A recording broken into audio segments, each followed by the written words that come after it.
There are very clear and blatant signs that crap is going to hit the fan, and we want to watch for these signs. Always watch out for them because, of course, we don't want to get caught off guard. That's why we prep. Protect ourselves, protect our loved ones. And honestly, I think we're a little closer into crap at the fan than most people think. So let's play a game. As we go through these 10 signs, I want you to keep count. How many do you think have already taken place right now? Number 1, economic instability. Bank failures. Yep, I've already seen those. Inflation. We're still there, even though a lot of government agencies say, oh, we're not there anymore. Currency devaluation, leading to even hyperinflation. Devaluation, yes, we're not quite in the hyperinflation stage.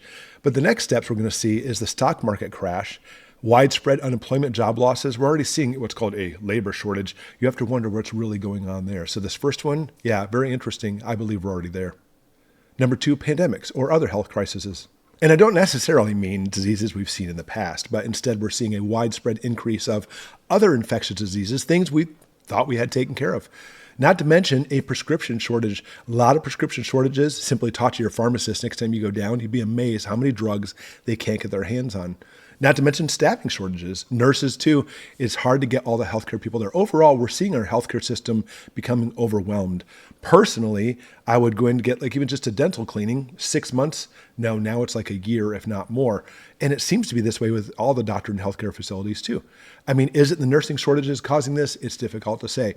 But we are definitely seeing a rise in mortality rates, which is funny because the last few decades has been going down. Now it's going back up again. Number 3, mass migration. And don't get me started on this one. Obviously, we're seeing massive migrations coming into our country. And it's not simply just people trying to find a better way of life. That's how it's been historically. But whenever you see war and conflict and political turmoil, you'll often see mass migrations of people trying to move to safer zones. I'm not saying that's the only people trying to come to the United States. In fact, I think far from it. But either way, mass migrations are happening, not just in the United States, but across the world as tensions are rising. Number 4, political unrest. Oh yeah, we've seen this, haven't we? Protest, peaceful protest leading into not so peaceful protest. And not to mention, we see escalating political tensions, not simply just with people protesting, but the government itself becoming unstable and unable to handle these things. Martial law, it's simply just another step that we're heading toward. Number 5, natural disasters. Unusual weather patterns, for sure. We've seen an increase in just very bizarre stuff. And personally, I try not to lend too much into this because, we always have weird things happen like, snow and ice storms in Texas. It happens on occasion, just very rare. But what we see are an increase in just natural disasters overall, hurricanes and tornadoes, earthquakes. And I talked about earthquakes that touch connected with the sunspots. A lot of this, you may wonder, is it even being controlled? That's a good question. Or are we simply just seeing politicians monopolizing on the fact that these are happening and taking away more of our freedoms? They love to take advantage of the situations, don't they? Well, anyways, there's 5. We're halfway through. And so far what I've seen, I really wonder how far we are into crap hits the fan. Number 6, resource scarcity. Yeah, we've already seen a lot of food and water shortages, mostly food, obviously. And it seems like a lot of that's actually remedied itself. I think a lot of our shelves are practically full of certain things. Some things kind of hit and miss. But a few years ago, obviously, it was much more catastrophic. But I think we barely scratched the surface. I think what's coming still is going to make what we've seen pale in comparison. But let's not even talk about food and water. Energy shortages, scarcity of energy is the next big thing. And we're certainly going to see some purpose blackouts or not having enough energy bill to get through a lot of our situations, including keeping our home warm for winter. Number 7, global conflicts. Let me ask you, seriously, where are we not having global conflicts right now? The biggest ones we saw at the beginning, obviously, I'm preaching to the choir, Russia and Ukraine. But we're seeing a lot of imperialistic moves from China, obviously Taiwan, even other places too. On our Goshen News channel, I talked to that specifically, how they're actually threatening Japan now. Scary. Israel and Hamas, well, Israel against Iran, well, United States against Iran, NATO. I mean, obviously global conflicts are on a serious rise, and it's something we must take a look at because I don't think we're simply just heading into problems or simply just war. I believe we're heading into World War III.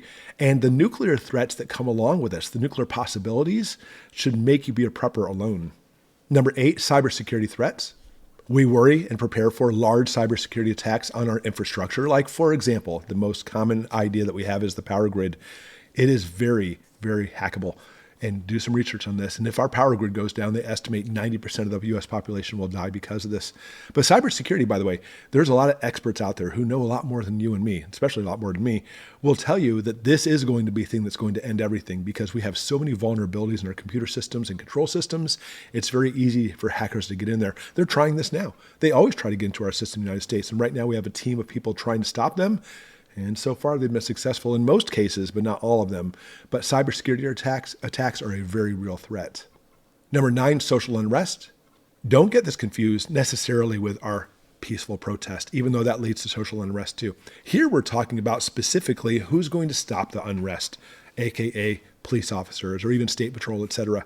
Understand this, as things get more and more expensive, people's income goes down, there's not as many people working, all that equals not as much going in as taxes to pay for municipality law enforcement, even just local police or your county sheriff. If they don't get the money coming in, they're not going to have the staff. And as you see more and more people having a hard time with money, that's going to increase crime, combined with the police not having as much staff, that is a recipe for disaster. So the social unrest that's going to take place from this is literally a breakdown of social order, as simply put, the local police, state police, the county sheriffs cannot keep up with it, and we're heading for a serious land of lawlessness. And number 10, government warnings. And we look for, and often it does not come, official warnings and such, notifications from the government tell you that things are coming.